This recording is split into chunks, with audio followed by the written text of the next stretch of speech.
I'm very pleased to be here. It's my first Boyet conference. So they told me to discuss about datation and radiochronology. So in fact, I'm a geologist and I have started to use geochemistry during my master project and my PhD. I'm mostly interested about the early Earth formation and the early Earth differentiation. So I'm going to talk about the different systematics we can use to date very old events or very old samples. And because it's difficult to work on very old samples, because we have not much to study, I realized that we have also to combine measurement of terrestrial samples with the measurement of meteorites. So I'm a geocosmochemist. In fact, we can have information, but this is not absolute datation, but we can have information using the stratigraphy. So the stratigraphy is a discipline of the earth sciences that study the arrangement in space and time of the different geological formation. So for example, here you have a log. So this is typical what you can draw when you are on the field. So you start to identify the different rocks types and the different layers, and you have information about the relative chronology. Of course, you can understand that this layer will be older than this one, because on the top you have like younger samples. So the main goal of that is to reconstruct the history of the Earth and its evolution through time. We have also important information using the biostratigraphy. So the biostratigraphy is a branch of the stratigraphy which focuses on correlating and assigning relative ages of rock strata by using the fossil assemblage. So it's what is shown here. So we can see that you have different fossils in the different layers, and we have to understand that this is an irreversible succession of biological evolution, and this is the same. You obtain fundamental information about the chronology. The chronology, and because we can use the fossil, for example, here you have like the trilobite, we know that this is typical of very old fossil, so we have information on the age of this different formation. So today we have this geological time scale. So we are here now in the Holocene, and you go back to time to finish here in this period, the ADN. So in fact, this chart is an evolving chart. We have an international commission that look at the different results of the research, because you can see that it's combined information both using relative and absolute chronology. So for example, if one publication publishes a more precise datation, it's going to change a little bit to integrate this new result. And it's important to note that here we have like column with absolute age, and this is obtained using datation and using radioactivity. So I just would like to draw your attention. You can see that when you are going back to time, so here I'm in the Archean and in the ADN, you can see that we have long period. Here the ADN is 500 million years, and we have not many ages. It's completely different if you look at this period, because in fact we have very few samples available to work on this period. And here's the T0 we are going to use, and Brigitte talked a little bit about that. It's the age of solar system formation, and this corresponds to the refractory inclusion in the primitive chondrites, so the CAIs.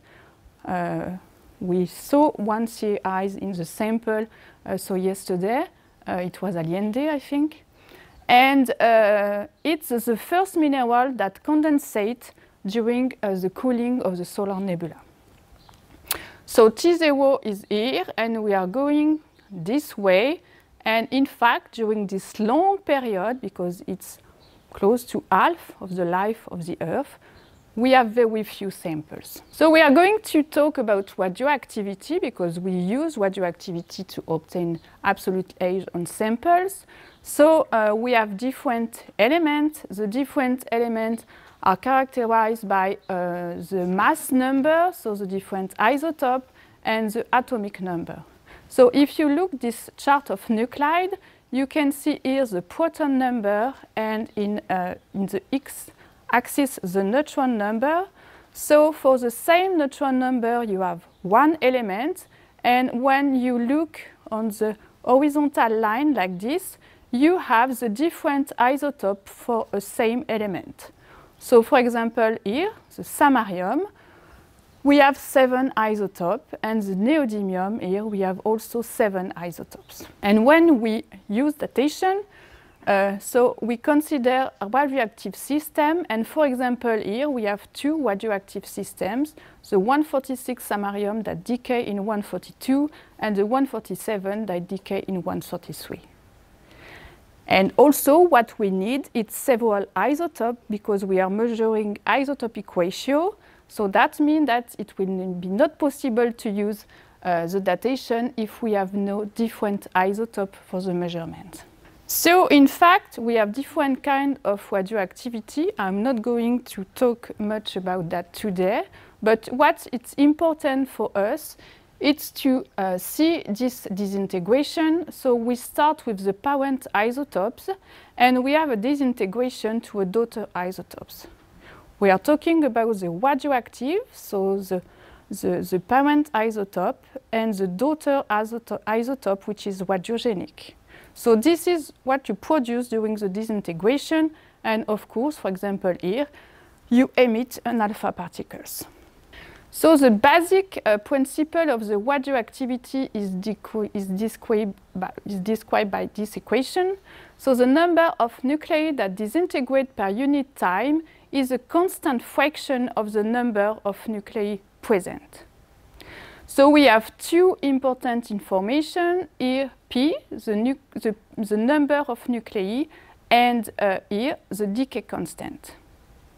And it's really important to note that the different systematics will have different decay constant. So if I integrate this equation, I have this one. So in fact, what you see is that the number of radioactive nuclei remaining, so this is the decay by time, it's a constant fraction of the initial abundance. And here you have the T, so it's dependent of the time. So in general, we do not use the decay constant, but in fact, we use the half-life because it's more easy to understand. And the half-life of the radioactive element corresponds to the time it takes to, for half of the radioactive isotope to disintegrate. So in fact, it's just this quantity, and in general, when you see on the paper, it's this T that corresponds to the half-life of the system. It's more easy to understand when we look at the decay curve. So you start at T0, that means the closure of the isotope systematics with, for example, a constant abundance of the parent isotope. So here at P0, after one half-life, you have half of the initial quantity. So this is the half-life, 1T, and you can see that you decay with time, and after 5T, so 5 half-life, we have only 3% of the initial abundance of the systematics. That means that the system is extinct, that the system is closed. And this is important because we have 2 types of systematics, the long-life systematics, so the decay is still alive today, and the short-life systematics where the parent isotopes are extinct because the half-life is very short. So if we look at the different isotopes, in fact we have 3 different isotopes, the stable isotopes, so the abundance is constant to time. So you start with this quantity and today you have the same quantity, it's stable, or the half-life is extremely long. We have the long-life radioactive systems. That means that you start here and today the parent isotope is still alive. You can measure the quantity of parent isotopes. And we have the short-lived or extant radioactive isotope systematics. And here you can see that, in fact, the system is extinct because the short-life is, the decay constant is very short. So today it's not possible to measure the abundance of parent isotopes. There is no more parent isotope present in the system. We have different long-life chronometers. So here you have a list that can be used. I'm going to talk much about the samarium, neodymium, and lutetium hafnium. Why? And also the uranium lead. Why? Because they are more robust to use for very old samples, because in general this work have known different high metamorphic event, high temperature metamorphic event, and the closure temperature is high. So here the half-life is very long, and you have the description for the 147 samarium that decay in 143 neodymium, and it's the same for the lutetium hafnium systematics. So here you can see the half-life, so 100 billion years, 35 billion years, so the Earth is 4.5 billion years, so okay, the system is still alive. This chronometer will give you absolute age. You obtain an absolute age using this chronometer.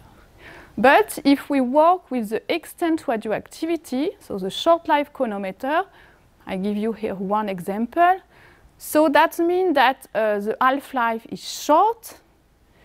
And what is very good is that this short-life chronometer provides high-resolution information on the early solar system history, but you do not obtain an absolute age, you obtain a timing interval.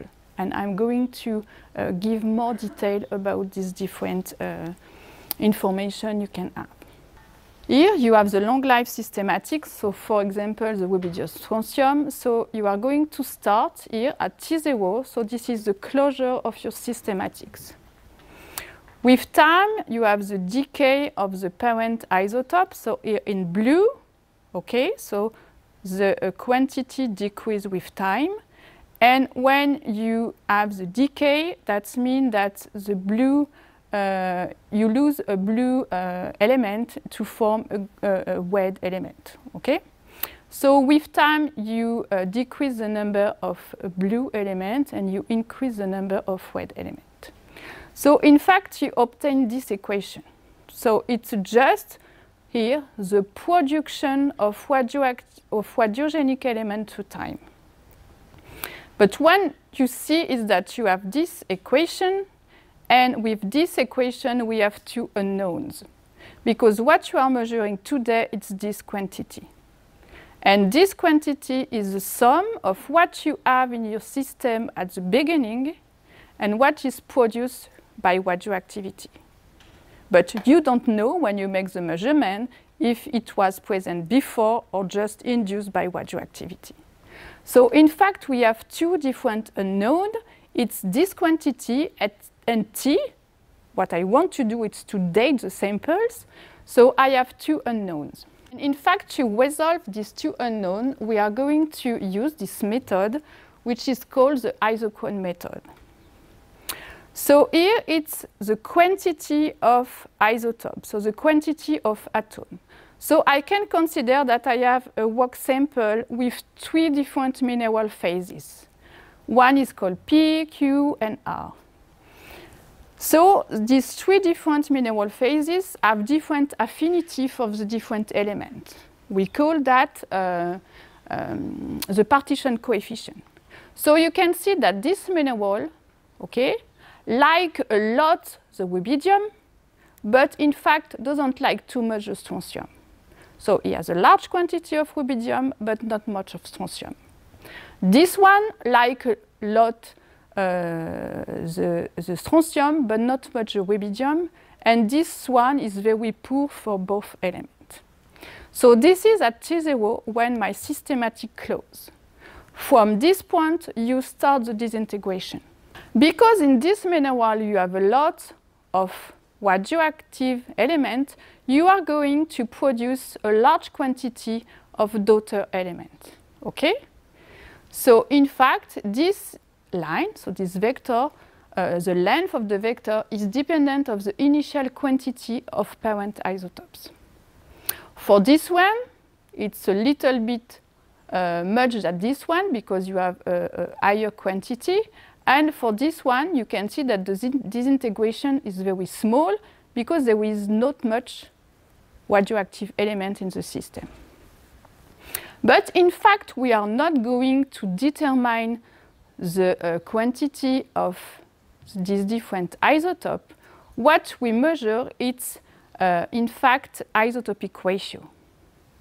Why we cannot do that? Because, in fact, the quantity is dependent of the mass of the sample.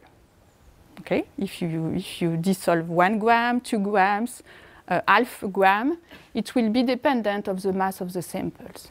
We don't not be dependent of the mass of the sample because it's extremely difficult to measure the mass with a very high precision. So in fact, what we measure is an isotopic ratio.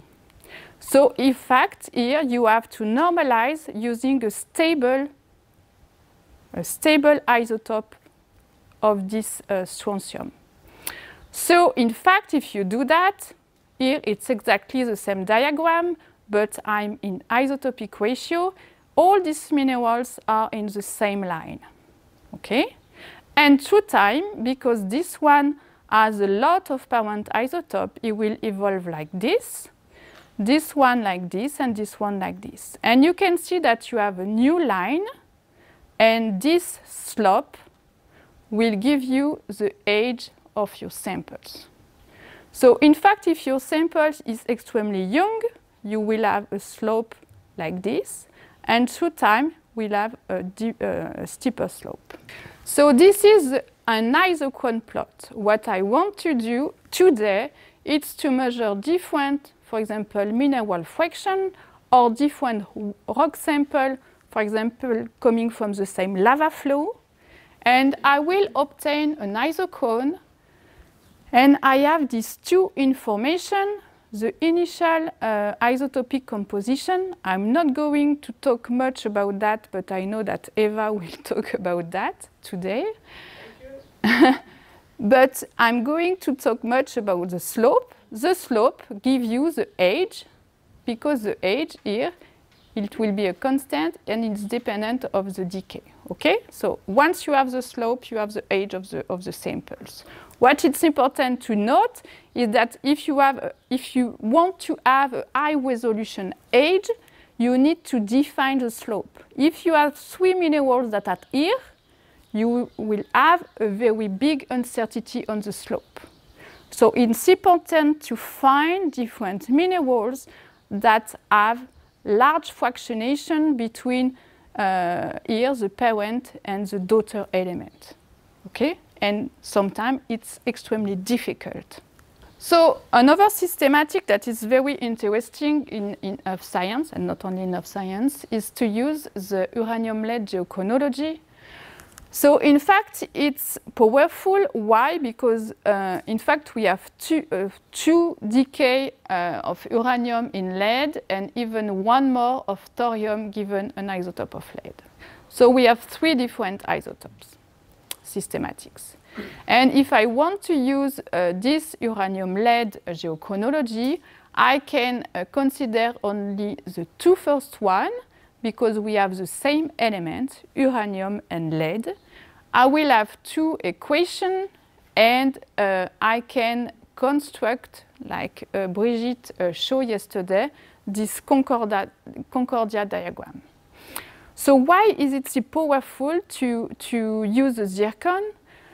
For several reasons, because in fact this mineral is commonly found in crustal samples.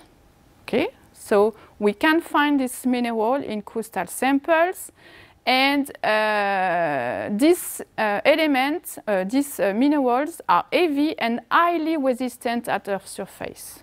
That means that many zircon are transported, deposited, and preserved as detricate zircon.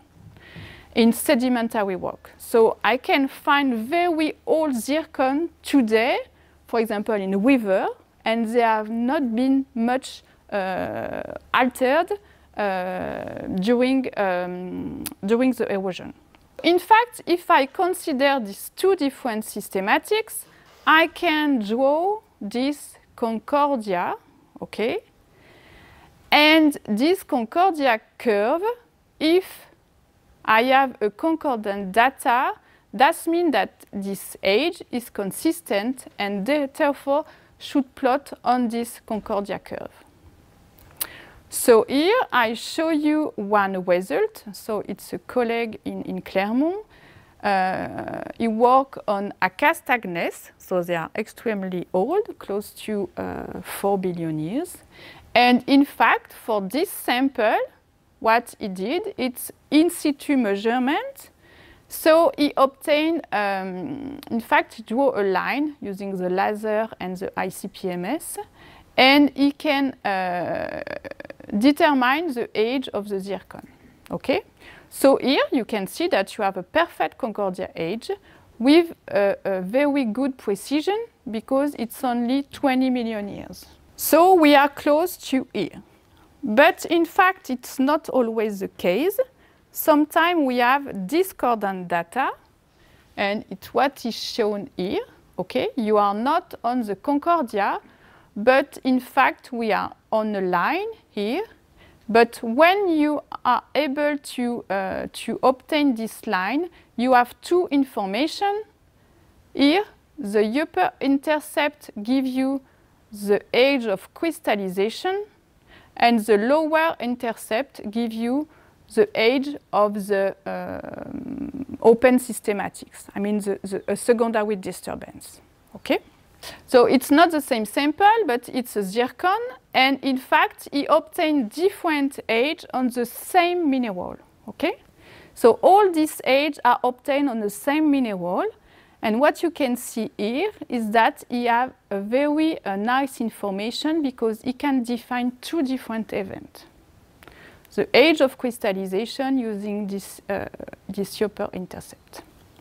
The last systematic I would like to explain is the extent radioactivity. So it's close to this picture, but in fact what you can see is that the system is extinct rapidly because the parent isotope have a very short half-life. So that means that with time, you can see here, the systematic is closed. Okay? So today, I'm not able to measure a quantity of parent isotope because there is no more parent isotope in my systematics. So I'm only measuring the daughter isotopes. So if I try to look at this isochrone, I explain you for the long life systematics. Okay? So this is the long life systematics for the samarium neodymium, and this is the short life systematics for the samarium neodymium. So here I can measure the quantity of parent isotope and the quantity of radiogenic isotope because I have both in my system.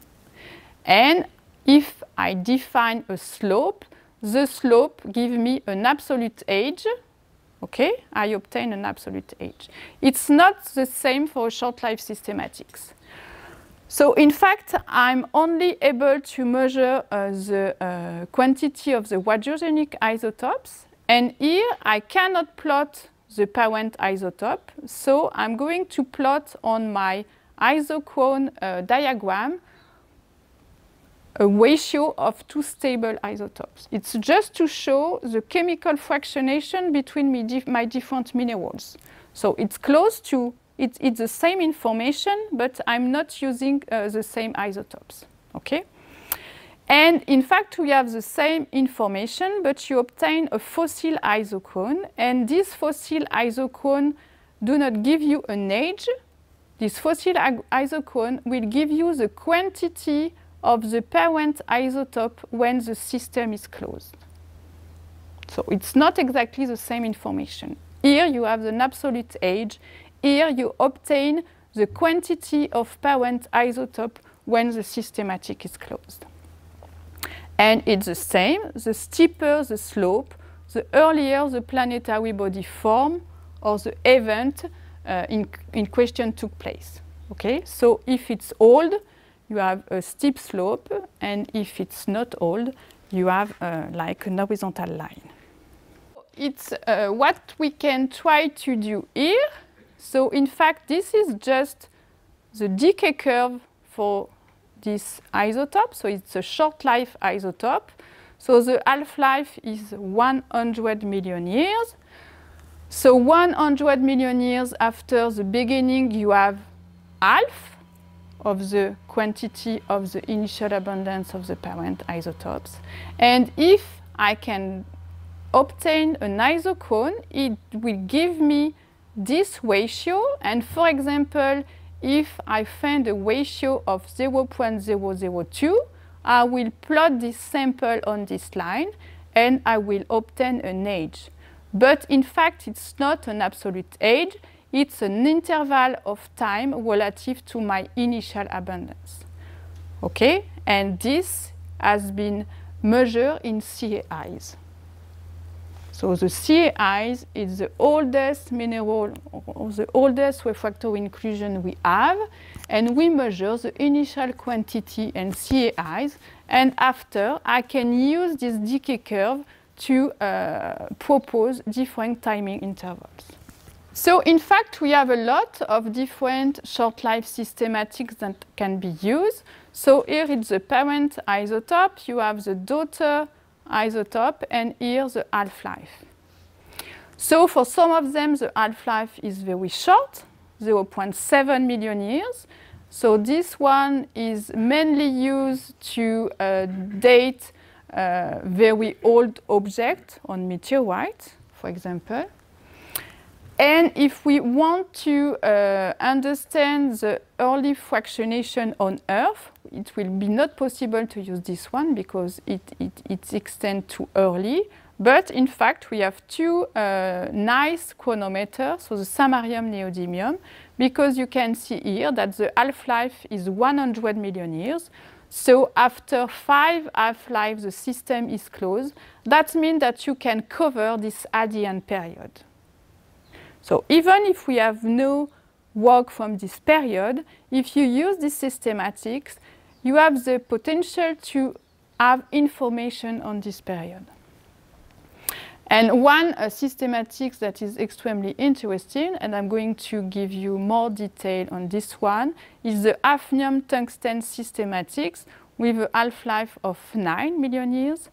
And you can use it to constrain the fractionation between the first 50 million years, which is extremely interested to obtain age, for example, for the core formation on Earth, or also on differentiated parent body. So here, I'm coming back to this systematics. I show you that here you have the decay of the parent isotopes because you disintegrate, you are going to increase the radiogenic isotopes. So in fact, through time, you increase this ratio. You decrease this one and you increase this ratio.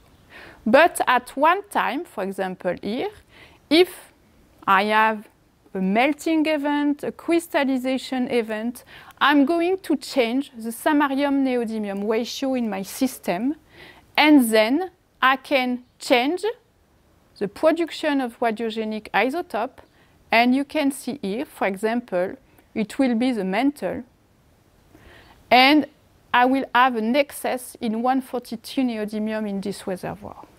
And it's in measuring very small variation in 142 that I can try to discuss what happened during the Hadean. So in fact, it's extremely important because during this period, a lot of important events occurred. So of course, you have the condensation, you start the accretion with different collision.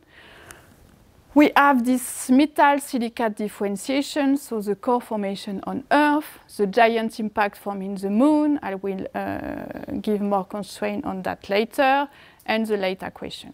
So all these events occurred very early, and it's difficult to obtain information if I'm not using the short-life systematics.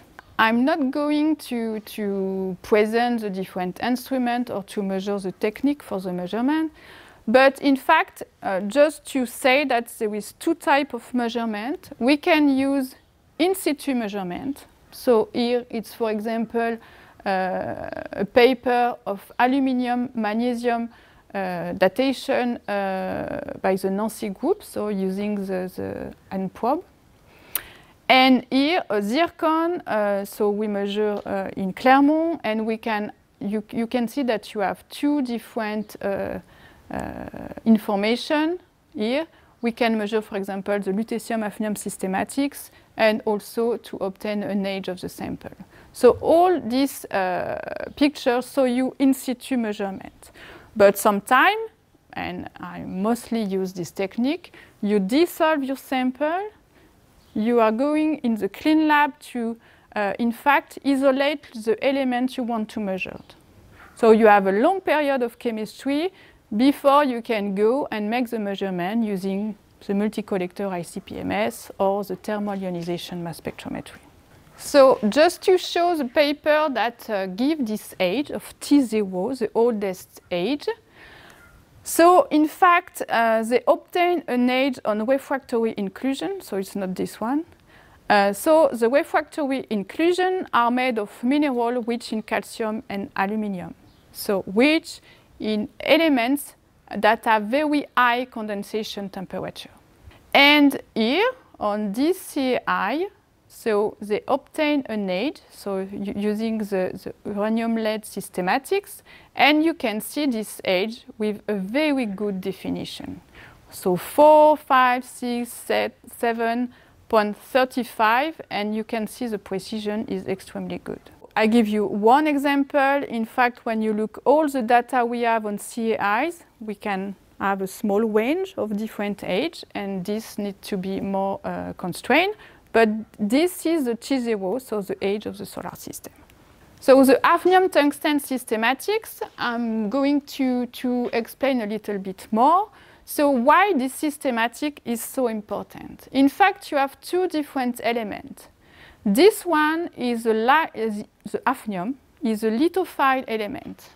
So that means that if you take a chondrite, so a chondrite has not been differentiated, you have hafnium and tungsten in this parent body. But because these two elements have two different affinity, this one is lithophile and the daughter element is siderophile, so he loves the iron and is going to go into the core of the different parent body.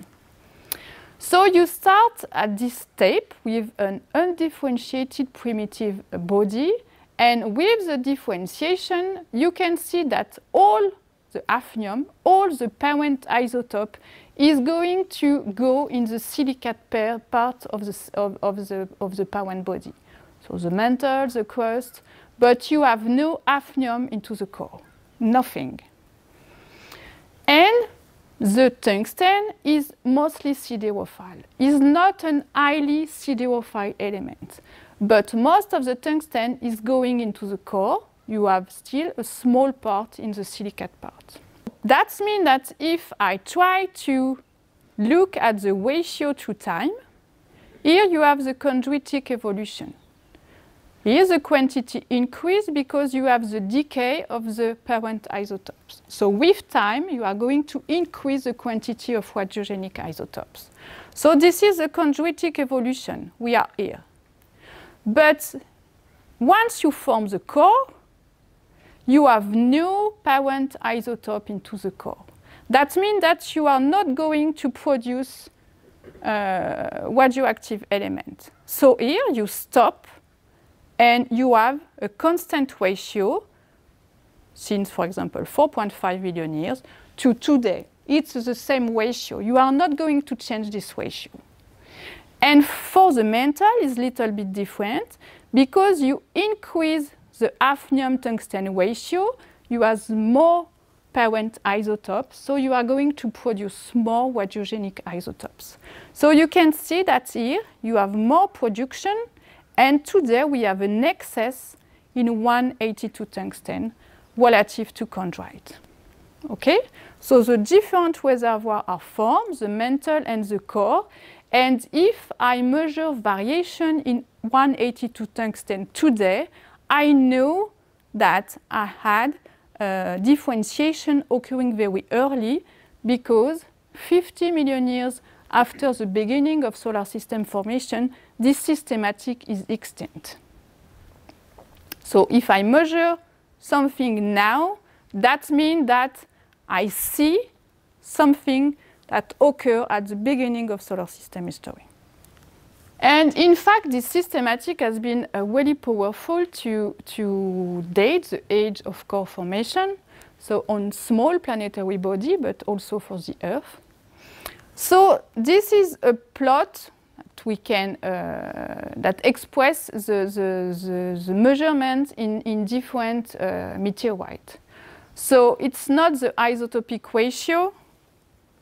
So here it was an isotopic ratio. Here we express in epsilon. It's just to use like reference, okay? But it's the same information. So in fact, here 0 will be the Earth, okay? My reference is the Earth. So my reference is the Earth. We can see that the chondrites have a negative value, so they have a deficit in 182 tungsten. And if we take the magmatic iron, we have a very large deficit in tungsten. So it's exactly this configuration. Okay, I'm measuring today. So the isotopic ratio for core, for iron meteorite, is lower than for the mantle or for the chondrite. Okay, so today I can measure different ratio. And in fact, I can use this isotopic composition to propose an age. So this is a relative age, an age relative to T0, so to CAIs. And we can show that the iron meteorites are extremely old. So I think that this is an old paper. Maybe today it will be more between 0 and 1. But the iron meteorite and the core formation on small planetary body formed very early during the first million years after the beginning of accretion. So now if I try to understand the isotopic composition we measure on terrestrial samples, so this is all the samples we can measure on Earth. It's not really true. In fact, we have small variation. But I'm at 0, and we can see that the chondrites are close to -2. So I can use this difference to obtain an age of the mantle core differentiation on Earth. Okay, so this will be a model age. I have not a direct information, but I can obtain the age of the fractionation between hafnium and tungsten that is related to core formation. So, for sure, the Earth's core formation is formed very early during the lifetime of the 182 hafnium because we measure variation today. So you can remember this timing. So it's proposed between 30 and 50 million years after the beginning of accretion. So it's short, but in fact it's long when you compare to iron meteorite. It was 1, and now we had 30 or 50 million years. So maybe just for you to give you idea about the chronology. So here it's always datation using the aluminum magnesium systematics. And in fact, what they try to represent is so the information measured in different meteorites that are considered as the first planetary crust. So yesterday we see, for example, one eucrite, but we have different type of meteorite. And this gives you an idea of the timing. So this is a conversion of the parent isotope with age. So you have the CAIs, and in fact you can see that all these crusts form very early, between 2.5 and 5 million years. So it's the same. We can have very powerful information on the differentiation of the small planetary bodies, and they differentiated very fast, in fact, after the beginning of accretion. So one new information, so this sample has been found recently. So it's Erkshech 002, and it's a stone of 30 kilograms, so found in Algeria. And in fact, it's nice because this sample, it's an andesite bulk composition. So it's not basalt. It will be closer to the composition of the continental crust. If you take the continental crust today, it's an andesitic composition. And in fact, they measure that this lava is the oldest known lava that we measure. So in the collection we have in the different collection for the meteorite. So in fact, two papers. The first paper published by Barra last year, where he measures several plagioclasts using the in situ technique, and he finds an age of 2.2 million years. So recently we did new measurements, so using the MC-ICP-MS, and in fact it was after separation of the different minerals. So it's not in situ technique, but you have to separate the different minerals, you go into the lab, you make the chemistry, and after you make the measurement. And we define a line that is close to 1.8. So the difference can be explained, in fact, if you have diffusion in plagioclase, which is possible. So sometimes it's better to analyze larger grain because you remove this effect of diffusion. So this is the difference. So here it gives you the age of crystallization of the samples. But in fact, we can have a second information. It's the first melting event, and not the age of crystallization, but the age of the melting event. And in fact, we obtain 1 million years. So we are close to the age we have for the I1 meteorite. So we know today that the differentiation is extremely fast, in fact, and is close to the age we have for the CAIs. I'm going to move on Earth and to discuss a little bit about different formation and to show you the different information or debate we can have. So here you have the location of the very old sample we know. So of course the oldest one, but it's not a belt, it's only different minerals. It's close to 4.4, so here in Australia with Jack Hills. And after we have several important belts with age between 3.8 and 4 billion years. So the Acastagnes at 4 billion years, Isua, so the Itzac complex at 3.8 billion years, and the Sagleg complex. So we are always located in this part. If we look at South Africa, it's a little bit younger, so 3.6 billion years. And we have also a sample in China close to 3.8 billion years. But you agree that we are always in this location, but there is nothing, no samples with very old age except the Jack Hills zircon.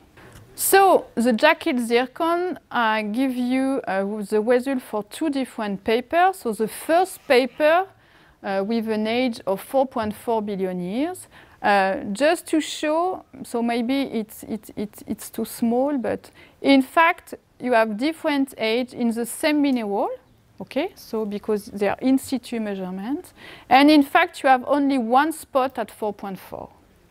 So that gives you an idea of the complexity of the measurement, because in fact you can have several phases of crystallization for the same minerals. And so here you have only one age at 4.4. They decide to take another zircon close to 4.4, and this is a new technique. And in fact, they redefine this zircon at 4.37 million years. So we are close to 4.4 billion years. But it's not 4.5 billion years, okay? It's younger than the beginning of solar system formation. So this is for jackals. So they are detrital zircon. So you have zircon in sedimentary rocks, okay?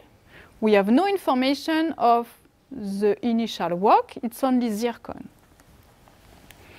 And in Acasta, okay, Acasta gneiss, we have a zircon here, but in fact, only the core of the zircon has an age of 4.2, but all the age are close to 4 billion years. So it's using this sample that the limit between the Hadean, we have no sample, and the Archean has been defined. 4 billion years, because we have sample at 4 billion years in Acasta.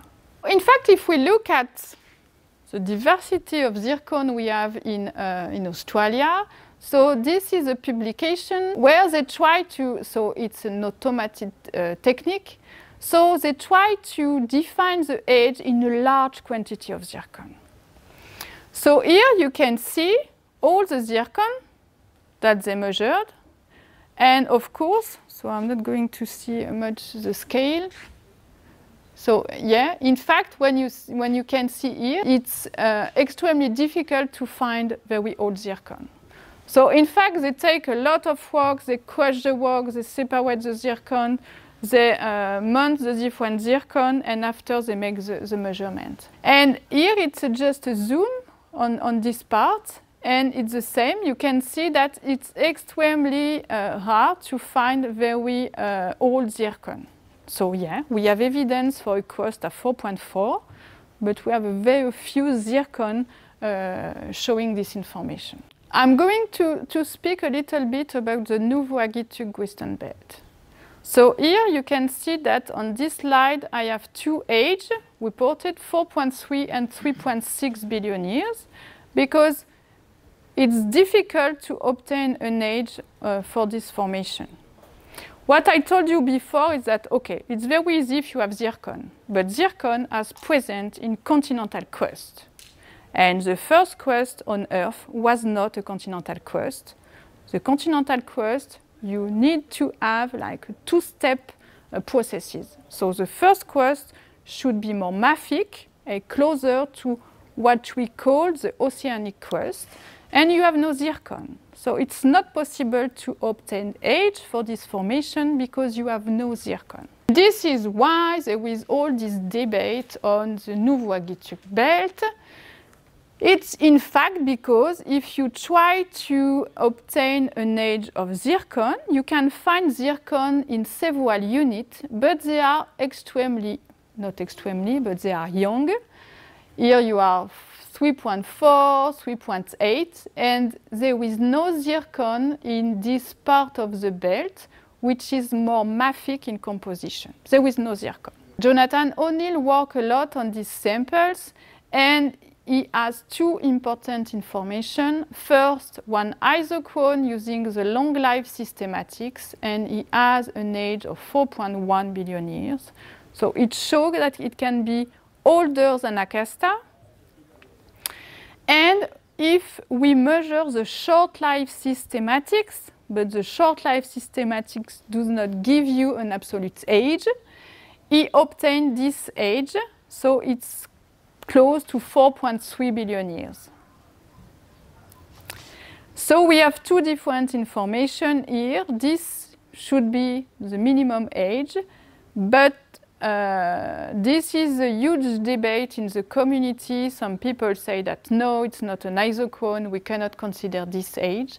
But if we believe this isochrone, that means that in this part of the world, you have the oldest piece of the crustal section found on Earth, which is close to the age of the zircon jacket, the zircon we have in the jacket formation. So now the information we obtained on Isua. So I work a lot on Isua, on Greenland, because it was the subject of my PhD. So in fact, we have a small belt. It's not really big. You can see the scale. It's 2 kilometers. But we have very interesting rocks. For example, you can see these pillow lavas. So that show you like lavas deposit in ocean. And in fact, of course, because they are very old samples, they have known different tectonothermal events, so during the early Archean, late Archean, and mid-Proterozoic. But we can still have important information, and we can measure the age of these samples. So here it's just to show you two different results. We try to obtain information using two long-life systematics, so the Samarium neodymium and the Lutetium hafnium systematics. And we measure a large quantity of samples because we were interested to obtain the more pristine samples to after measure the short life systematics on these samples. And what you can show here, it's for the long life Samarium systematics. In fact, I have two different isochrones. Okay? It's not really isochrone. I have two slopes. So the first one with this green sample gives me the age of the crystallization, 3.7 billion years. But you can see that for this sample, the systematic has been opened. It's not an information on age of crystallization, but in fact, it gives you an information of the metamorphic event. So if you want to characterize the metamorphic event, it's good. But if you want to date this age or to obtain information on the source, you have to focus on these samples. And in fact, these ones are extremely poor in neodymium, so it's more easy to open the system. And if we take the same sample for the lutetium hafnium systematics, they plot on a nice isochrone. We obtain an age that is the same, so 3.7 billion years. But you can see that several samples are not on this isochrone. So yeah, sometimes the systematic has been open. And when you are on the field, you select your sample. You don't know which one is open or is closed. So you have to make all these measurements before to select the good sample to measure the isotopic composition, for example, in 142 neodymium. So this is the first step. And sometimes the lutetium hafnium system is more robust to post and placement modification, but not always. I measure samples in different contexts, and sometimes it's the samarium neodymium that is closed and the lutetium hafnium that is open. So if we try to measure the short life systematics in the same sample, so here it's the Isua samples, so from different units, you can see that most of these samples have excess in 142 neodymium. So the value here at 0, it's all the modern terrestrial samples. But if I go back in Isua, I have excess in 142 neodymium. And that's exactly what I try to explain to you. If I measure an excess in 142 neodymium, that means that an event, a melting event, occurred during the ADN. So even if these samples are 3.7 billion years, I can use this information to find the event of fractionation before, so in the source of these samples. And in fact, using these two systematics, we can obtain the information on the fractionation because I have two systematics, the long life and the short life systematic. So I take all these different information, I can combine this different information to define the age. I obtain plot like this one. Okay, so this is the deviation in short life systematic, the 142, and this is the parent-daughter ratio, so obtained from the long life systematics. And if you do that, you can see that all the samples, the terrestrial samples, so the very old terrestrial samples coming from different locations, Acasta, Isua, form an isochrone. This isochrone gives you an age of 4.4 billion years. So we think that a major event occurred on Earth at 4.4 million years, and this is probably related to a magma ocean stage just after the giant impact. So we are very close to the age we measure for the zircon, 4.36.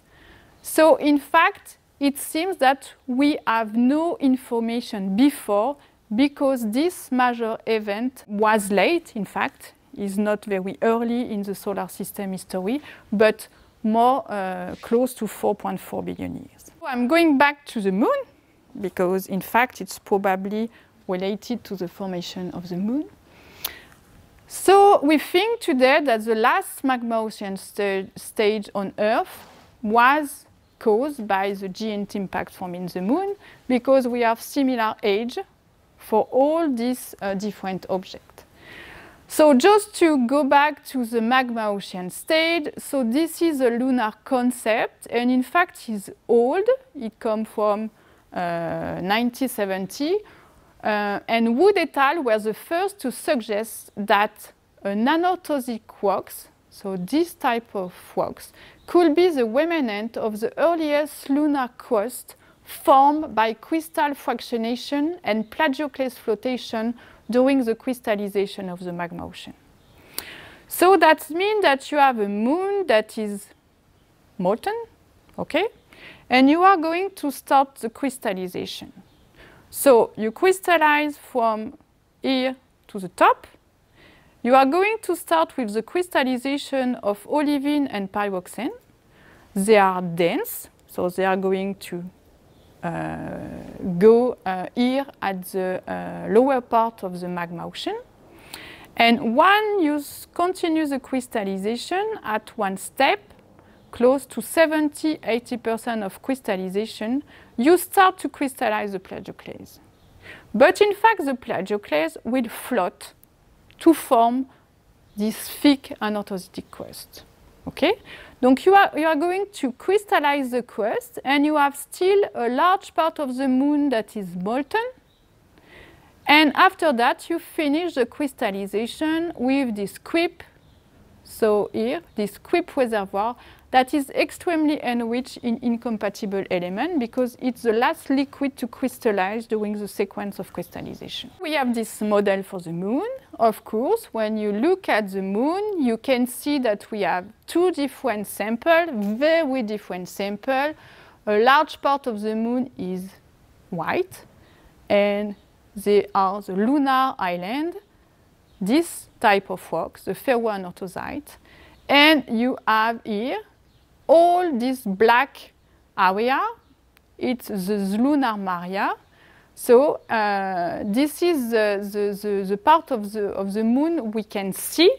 But in fact, if we are going on the dark side of the moon, it's only lunar island ferroanorthosite. So we have samples coming from the moon with the Apollo mission. So I didn't report the different Apollo landing sites, but you can understand that it was more easy to land in this Maria because it's flat, and it's extremely difficult to land in this lunar island because it's really island and the topography is complicated.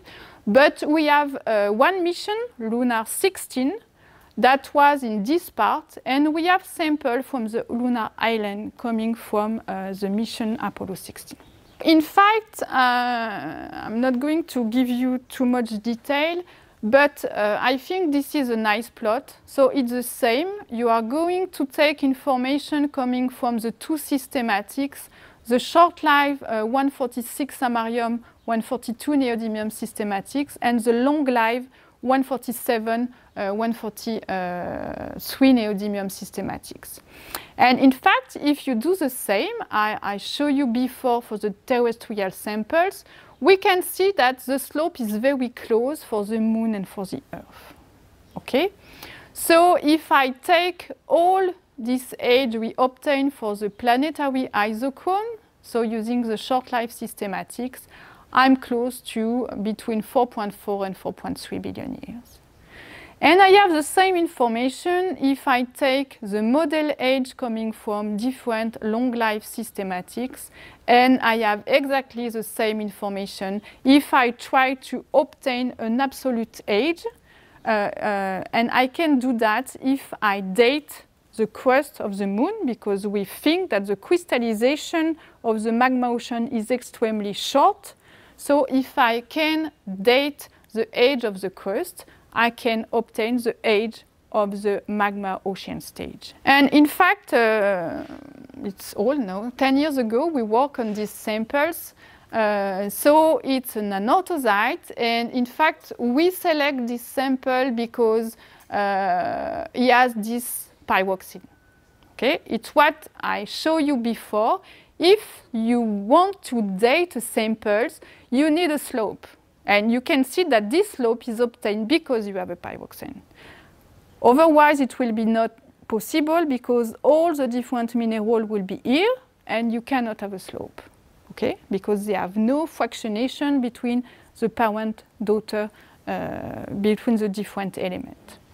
So we decide to work on this sample, and for the first time, in fact, we use 3 different systematics, the long-life systematics, the uranium-lead systematics, and also the short-life systematics. And it was the first time that 3 different systematics give a concordant age for the moon, for the anorthosite. So you can see here you have 4.35, 4.36. It's a little bit more complicated with the short-life systematics, but it's the same, it's 4.32 billion years. It's exactly what I show you here, and now there is different publication with the different, so on different samples, and we have a very good agreement with all the different estimates to date the age of the moon. That means that here, if it's a giant impact, that explains why we have no record of the first 150 million years, because all this part of the terrestrial record has been lost due to the giant impact. I'm going to just to show you a last, I think it's a nice result, so I decide to show you this result. On this part, so on the oxygenation of the atmosphere, and how we can bring new constraints using the datation. So I'm sure you know more than me this figure. So what it shows is the quantity of oxygen in atmosphere, and in fact what you see is that during this first period of the Earth there is almost no oxygen in the atmosphere, and after you have this big event, so which is called the Great Oxidation Event, that is dated between 2.43 and 2.31 billion years, and you increase a lot the quantity of oxygen in the atmosphere. But in fact, what we think is that maybe there is some pulse of oxygenation before. It's not just one event, but in fact we have pulse before this great oxygenation event. What we decide is to work on the rare earth element. So in fact it's important because if you look at the rare earth element of the seawater today, we can see that you have this large anomaly in cerium. Why? Because the cerium has 2 valence states, cerium 3+ and cerium 4+, and under current oceanic condition, cerium is oxidized and is insoluble, so it will be subtracted from seawater. Okay? So in seawater today, you have this large fractionation between the cerium and the 2 neighboring rare earth elements. So in fact, this cerium anomaly has been studied to try to define this, because when you have no oxygen, there is no reason to have this fractionation. the cerium should be close to the lanthanum and to the praseodymium. In fact, what we decide is to apply these systematics because it's lanthanum cerium, so we can use this systematic to date a fractionation between these two elements. It's difficult because, in fact, it's a very, very long half-life, 300 billion years. That means that the radiogenic production is extremely small, and it's difficult to measure because we want to measure very small variation. But we try to apply these systematics, and for that we work, so it's a paper published 2 years ago. So we work with Stéphane Lalonde on banded iron formation, so BIF, coming from the Moody's group, so in the Barberton-Gristol belt, and this sample have been dated at 3.2 billion years.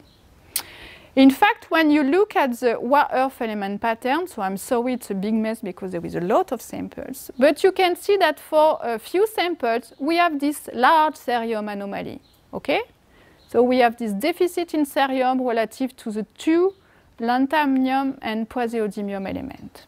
So we apply the systematics, and in fact what we measure is no difference in cerium isotopic composition.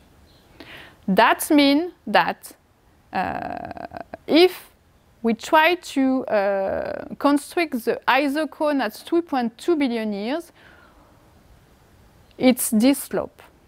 So it's clear that this cerium anomaly is not a primary signature in this sample, but in fact, it has been probably caused by a secondary event that is very recent.